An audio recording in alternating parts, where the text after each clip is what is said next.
पिछले दिनों सागर के सिविल लाइन थाना इलाके में एक हाई वोल्टेज ड्रामा देखने मिला था, जिसके बाद एक महिला ने हनुमान मंदिर पहुंचकर हनुमान जी की कसम खाकर उस पर लगे अवैध संबंधों के आरोपों को झूठा बताया है और उसे बदनाम करने की साजिश बताया है।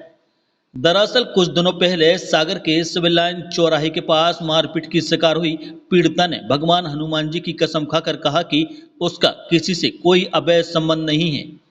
उस पर लग रहे सभी आरोप निराधार हैं। उसे किसी नरेश वाल्मीकि द्वारा जबरदस्ती बदनाम करने का प्रयास किया जा रहा है। पीड़िता महिला ने बताया कि नरेश वाल्मीकि नामक एक व्यक्ति ने घटना के एक दिन पहले उसके साथ छेड़छाड़ की थी, जिसकी शिकायत उसने गोपालगंज थाने में की थी। इसी का बदला लेने के लिए नरेश ने यह साजिश रची और महिला को बदनाम करने के लिए दीपक के परिजनों को यहां अचानक बुलाकर महिला की पिटाई करवा दी।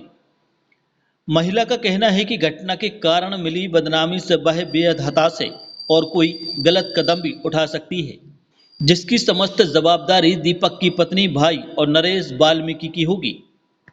क्या हुआ था, गुरुवार की शाम को हम अपने गोपालगंज ऑफिस से निकले, जिसके ऑटो में नरेश वाल्मीकि हमारे ऑटो का पीछा कर रहा था।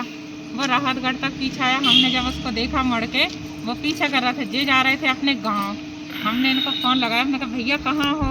तो ये कह रहे हम दीदी गांव जा रहे हैं। हमने कहा हमारी हेल्प चाहिए। तो ये आके हमारे पास ऑटो में बैठ गए। वो आके उल्टी सीधी गाली गलौज करने लगा।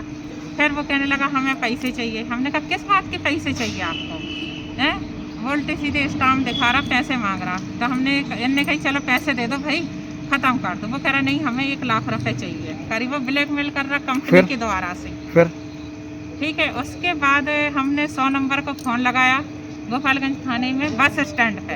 गोपालगंज वाली पुलिस आई, उनको बाकायदा वहाँ से छोड़ दिया और हम अपने घर आए। जे भैया हमें घर छोड़ने आए थे। रिपोर्ट दर्ज हुई थी उस दिन आपकी? नहीं, रिपोर्ट दर्ज नहीं करी, क्योंकि वहाँ जो 100 नंबर गाड़ी चला रहे थे दीपक कुमार करके, उन्होंने उनसे बातचीत की आपसे, तो उन्हें छोड़ दिया। ठीक है, ठीक है, गोपालगंज थाने में मैं एक दिन पहले रिपोर्ट दी। फिर उसका फ़ोन आया हमारे पास सुबह 6 बजे कि एक काम करो, कांची रेस्टोरेंट आके 1 लाख रुपए दे दो या समझौता कर लो।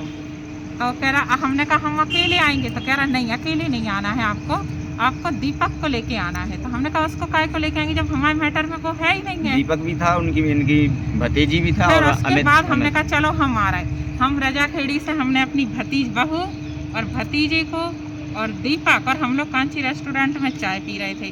फिर वो चाय पीने के बाद उसने बोला बाहर चलो। तो हम गाड़ी के इधर बाहर खड़े हो गए, हम लोग बातें कर रहे थे। रोड के किनारे में उनकी घरवाली, जो दीपक की घरवाली है राधिका, उनकी भाभी और उनके भैया दिलीप, ये तीनों आए, एकदम से झपट पड़े, मारपीट करी आपके? हाँ, झपट पड़े। तो अब जिस समझ में नहीं आया, हमने भी उनको मारा, उनने हमें मारा। और रही सवाल, कोई रीजन नहीं है हम दोनों के बीच में, ना हम लोगों के कोई नाजायज संबंध है। वो कह रहे हैं कि हम लोग रात बिता रहे थे। सर कोई साबुत कर दे कि हम लोग एक साथ रात बिता रहे हो, या हम लोग ने सागर में कमरा लिया हो, या कहीं हम फील्ड का काम करते हैं, हमें 200 या 300 रुपये दिन मिलते हैं।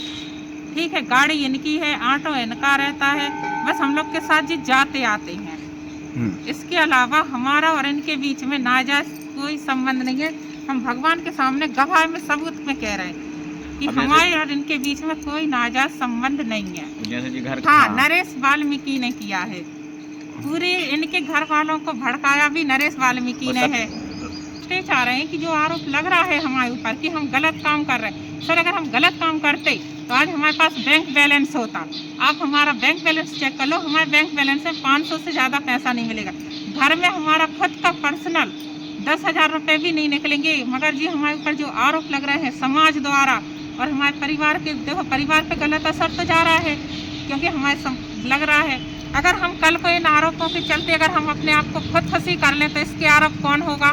दीपक का पूरा परिवार और नरेश वाल्मीकि।